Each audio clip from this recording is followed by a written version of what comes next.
Representantes do agronegócio publicaram hoje nota em defesa da democracia. O documento cita as mais de 3 décadas de liberdade e pluralismo com alternância de poder e eleições legítimas e frequentes no Brasil. Na nota, as entidades tornam pública a preocupação com os atuais desafios à harmonia político-institucional e, como consequência, à estabilidade econômica e social do Brasil. O texto lembra que a Constituição de 1988 definiu o Estado democrático de direito em que escolhemos viver e construir o Brasil com que sonhamos. Cita mais de 3 décadas de liberdade e pluralismo, com alternância de poder em eleições legítimas e frequentes. De acordo com o manifesto, as amplas cadeias produtivas e setores econômicos precisam de estabilidade, segurança jurídica, de harmonia para poder trabalhar, de liberdade para empreender, gerar e compartilhar riqueza, para contratar e comercializar no Brasil e no exterior.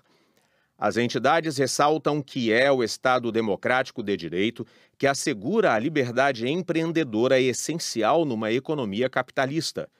O documento alerta que, como uma das maiores economias do planeta, um dos países mais importantes do mundo sob qualquer aspecto, o Brasil não pode se apresentar à comunidade das nações como uma sociedade permanentemente tensionada em crises intermináveis ou em risco de retrocessos e rupturas institucionais. As entidades dizem ainda que o Brasil é muito maior e melhor do que a imagem que tem projetado ao mundo e que isso está custando caro e levará tempo para reverter.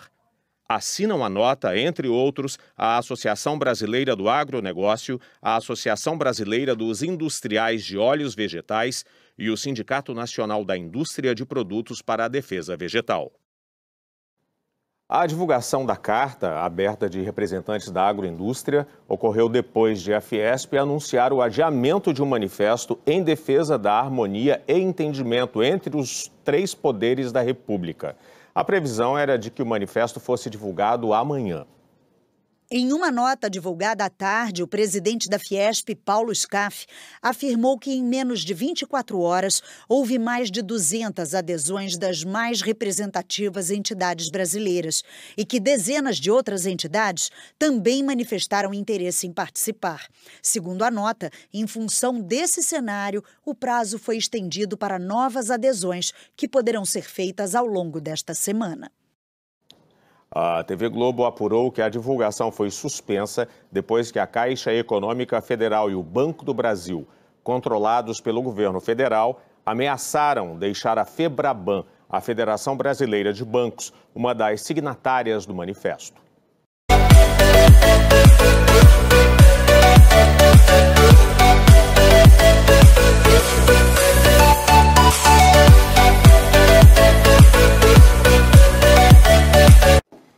Aqueles que ficaram no Afeganistão e os que conseguiram sair, mas ainda têm parentes no país, temem pelo futuro com a volta do Talibã ao poder. Passado perdido, futuro incerto. Mesmo assim, o maior sentimento é de alívio. Depois da fila, o destino de refugiados costuma ser um galpão improvisado, uma tenda. Os afegãos que chegaram à Albânia foram acolhidos de maneira ainda mais generosa. O alojamento é num hotel, de onde os turistas saíram para dar lugar aos recém-chegados. Gaza Al quase não veio. O avião em que ela viajou com o marido e 3 filhos decolou 1 hora depois do atentado que matou mais de 170 pessoas nos arredores do aeroporto de Cabul. Existem momentos na vida em que nos sentimos culpados por estarmos vivos, ela diz. O que torna ainda mais chocante a tragédia humanitária no Afeganistão é o contraste entre a tranquilidade de quem conseguiu sair e o desespero de quem ficou. Em Cabul, a janela aberta de um carro é a única esperança de quem luta para sobreviver, implorando por um pedaço de pão. Hoje, a Unicef fez um alerta. 10 milhões de crianças precisam desesperadamente de ajuda no Afeganistão. O representante da entidade no país diz que, infelizmente, os menos responsáveis pela crise estão pagando o preço mais alto. Os pais dessas crianças não têm como ajudar muito agora. Mesmo quem tinha algum dinheiro está com ele preso no banco. O Talibã limitou os saques e encheu Cabul de longas filas e reclamações. Este homem diz: queremos que o Talibã anuncie logo como vai ser o governo. Todo mundo está confuso. Ninguém sabe o que vai acontecer. Enquanto a população segue desamparada, o comandante do Talibã foi à TV pedir tranquilidade. Ele disse que os afegãos não precisam se preocupar e pediu que os habitantes não deixem o país para viver no exterior.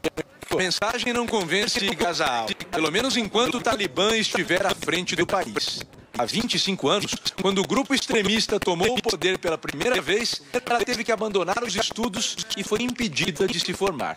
No avião em que voava para a liberdade, ela fez um pedido ao filho de 6 anos que não parava de chorar. Ela conta que disse ao